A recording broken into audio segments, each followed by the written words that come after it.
बिस्मिल्लाहिर्रहमानिर्रहीम। बोलते कालम के साथ मैं आमिर रज़ा खान। और अभी तो इब्तिदाई इश्क है, रोता है क्या, आगे आगे देखिए होता है क्या। ईरान ने पूरी दुनिया का नाटका बंद करने का फैसला कर लिया है। जी हाँ, अगर ईरान पर हमला हुआ तो आपने हरमज़ क्या और खलीज फ़ारस क्या और रेड सी क्या, सब बंद कर दिए जाएंगे, यानी सबका नाटका बंद कर दिया जाएगा।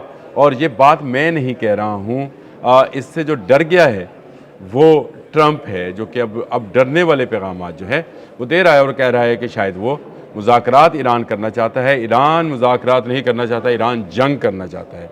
आओ मैदान में जंग कर लो। कल से आप नए हरमज़ में वो अपनी लाइव बहरी मशक़ें शुरू करने वाला। और इस पर अमेरिकन सेंट्रल कमांड ने, जिसको हम सेंटकॉम कहते हैं आम अल्फाज में, उन्होंने एक बयानिया जारी किया है। और इस बयानिए से पता चलता है कि बाजी डर गई। जी हाँ, उन्होंने कहा कि ये जो अमरीकी बहरी बेड़े हैं, यहाँ दुनिया के जहाज़ हैं, इनके ऊपर से, इनके करीब से, इनके नज़दीक से जहाज़ ना उड़ाए जाएँ। उन्होंने कहा कि हम खुशामदीद कहते हैं, ईरान अगर कोई मशक़ें करना चाहता है तो करे, लेकिन इससे किसी को ख़तरा नहीं होना चाहिए। देखें, आबनाए हरमज़ वो जगह है जहाँ से रोज़ाना की बुनियाद पर 100 बड़े बहरी जहाज़ जो हैं तजारती गुज़रते हैं, जिनमें तेल और खाने पीने की अशिया हैं। ये 100 बहरी जहाज़ का एक जगह से गुज़रना, आप यूँ समझें कि एक क्यू लगी है, एक लाइन लगी होती है और एक के बाद एक जहाज़ आपको गुज़रता हुआ नज़र आता है। आप ज़रा अंदाज़ा तो करें कि आपको अगर एक दिन में 100 जहाज़, बहरी जहाज़ और बड़े बहरी जहाज़ जिनमें ऑयल टैंकर्स भी शामिल है, गुज़रते हुए नज़र आए तो क्या नज़ारा होगा। और यही अमेरिका चाहता था कि वो आबनाए हरमज़, खलीज फ़ारस, रेड सी, इन पर कब्ज़ा जमाए रखे और आने जाने वाले से टैक्स ले। ईरान उसकी राह में सबसे बड़ी रुकावट बन गया और उसने, ईरान ने अपनी 2 रोज़ा मशकों का, जिसका आगाज़ जो है कल से होना है, उसका ऐलान कर दिया। पासदारान इस्लाम की जानिब से ये कहा गया कि वो अपने मिसाइल्स, अपनी आबदोज़ें, अपने जहाज़, बहरी जहाज़, हवाई जहाज़ दोनों, यानी फ़ाइटर प्लेन्स भी और फ़ाइटर कश्तियाँ जो कि 300 की तादाद में हैं, उनका भी तमाम का तमाम इन मशकों में इस्तेमाल करेगा। और उसके लिए उसने पूरी दुनिया को वार्न कर दिया कि भाई, अगर आपने जहाज़ उड़ाना है तो 25,000 किलोमीटर से ऊपर उड़ाएं। और आपने ईरान की हदूद, आबनाए हरमज़ में जो ईरान की हदूद है, उसके अंदर से किसी जहाज़ को नहीं गुजारना। तो यूँ वो क्यों जो 100 जहाज़ों की रोज़ाना की बुनियाद पर गुजरती थी, वो बंद हो गई है। जी हाँ, चाहे 2 दिन के लिए ही सही, ईरान ने एक इंतबाह एक तरह का जारी कर दिया कि जंग की सूरत में वो ये तमाम लाइफ लाइन्स काट देगा जो पूरी दुनिया को फ्यूल और पूरे मिडल ईस्ट को खुराक और अद्वियात फराहम करती है। ईरान उसके दहाने पे बैठा है। ईरान की गुज़रगाहें जो हैं सिर्फ समंदर के साथ नहीं है। ईरान का तुर्की, पाकिस्तान, अफ़गानिस्तान के साथ सरहदें मिलती हैं, इराक़ के साथ भी सरहद मिलती है। कोई लैंड लॉक कंट्री तो है नहीं, एक तरफ समंदर है तो बाकी तरफ उसके ज़मीन मौजूद है। तो इसलिए उसको रसद की कोई मसला नहीं है। मसला होगा उन ममालिक को जो ममालिक जो हैं आदी हो चुके हैं यूरोपियन अद्वियात और यूरोपियन ऐशो इशरत की, और यूरोपियन जो उसको कहते हैं, क्या उसको कहेंगे, पुरतैश ज़िंदगी गुजारने के। वो बादशाह जो मिडल ईस्ट में मुख्तलिफ ममालिक पर काबज़ हैं या बैठे हुए हैं, उनको उनकी उस ऐयाशी को ख़तरा है, वहाँ के लोगों को अद्वियात का ख़तरा है। ईरान तो अपनी अद्वियात खुद बनाता है, अपनी खुराक खुद उगाता है, ईरान अपना फ्यूल खुद इस्तेमाल करता है। ईरान के लिए ये नातकाबंदी जो है कुछ बड़े मसले का बायस नहीं बनेगी, क्योंकि उस पर तो बैनुल-अक़वामी सतह पर पहले से ही पाबंदियाँ आयद हैं। अमेरिका समेत तमाम यूरोप जो है ईरान के साथ तजारत नहीं करता। उसकी अगर तजारत कुछ है तो कुछ रशिया के साथ है, कुछ चीन के साथ है।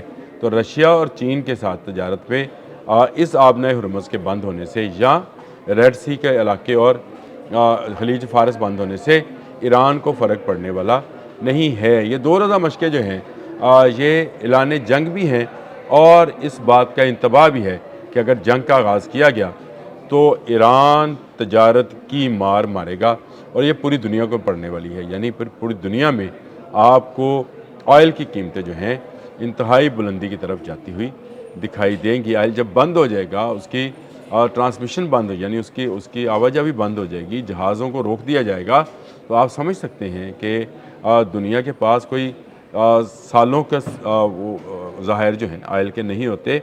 ये रोज़ के रोज़ की ट्रेडिंग है, इसीलिए इसके रेट्स जो हैं वो हर 15 दिन के बाद 8 दिन के बाद जो है अब बढ़ते कम होते चढ़ते नज़र आते हैं। आपको स्टॉक मार्केट अगर आप दिलचस्पी रखते हैं तो आपको नज़र आएगा ईरान ने इन फ़ौजी मशक़ों के ज़रिए एक तरह का पूरी दुनिया के लिए ऐलान जंग कर दिया। पूरी दुनिया से मुराद वो ममालिक हैं जो अमेरिका का साथ दे सकते हैं। मैं पूरी दुनिया से मुराद यहाँ पर सारी दुनिया नहीं लेता हूँ, पूरी दुनिया से मुराद वो दुनिया जो इस वक्त खलीज फ़ारस से इफ़ेक्ट हो सकती है, यानी इस आपने हरमज़ और खलीज फ़ारस के तजारत बंद होने से इफ़ेक्ट हो सकती है। पाकिस्तान भी उसमें शामिल है। लेकिन अब क्या किया जाए, जंग जो है हमारे दहाने पर आ बैठी है। अमेरिका जो है वो हर रोज़ एक नया बयान जारी कर रहा है। डोनाल्ड ट्रंप ने फिर दोबारा कह दिया कि एक बड़ा बहरी बेड़ा जो कि वेनेजुएला से भी बड़ा है वो ईरान की तरफ गामजन है। ईरान के लोग हमसे मुज़ाकरात चाहते हैं। ईरान के लोग आपसे मुज़ाकरात इस बुनियाद पर चाहते हैं, वो है बराबरी की बुनियाद।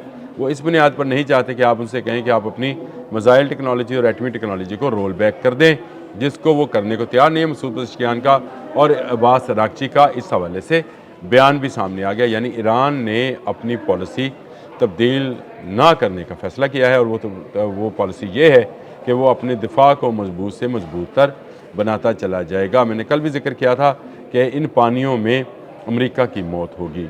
आबना हरमज़ हो, खलीज फ़ारस हो, रेड सी हो, अमेरिका पूरी दुनिया की दौलत पर और तेल की दौलत पर, ख़ासकर पूरी दुनिया की तवानाई की दौलत पर काबिज़ होना चाहता है। और उसके लिए उसने ये प्लान बनाया कि वो इन तमाम इलाकों में अपने बड़े बहरी बेड़े जो हैं, फ्लीट्स जिनको बोला जाता है, या उसने जो है मुख्तलिफ़ नाम दे रखे हैं।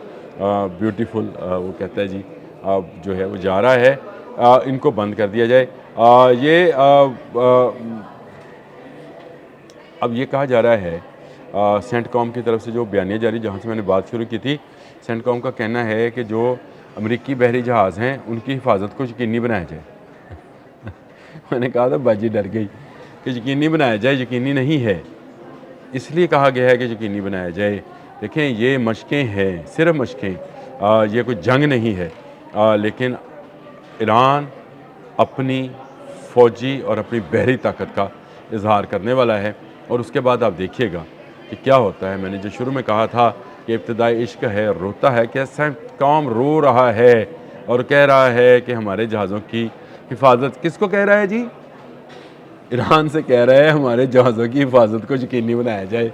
है ना मज़े की बात कि जिसके ख़िलाफ़ आप जहाज़ लेकर आए उससे कह रहे हैं कि हमें खुद से बचाओ। यानी ईरान से कहा जा रहा है कि ईरान अपने गोलों, तोपों, मिसाइल्स का रुख जो है हमारे जहाज़ों की तरफ ना करे, जंग बढ़ सकती है। अब कौन डर रहा है? हमलावर भी आप हैं और डर भी आप रहे हैं, मुहासरा भी आप किए रखे हैं और डर भी आप रहे हैं। सेंटकॉम जो है डर के बायस ऐसे बयानी जारी कर रहा है। लेकिन ईरान ने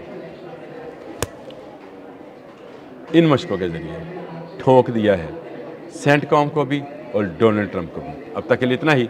अल्लाह हाफ़िज़।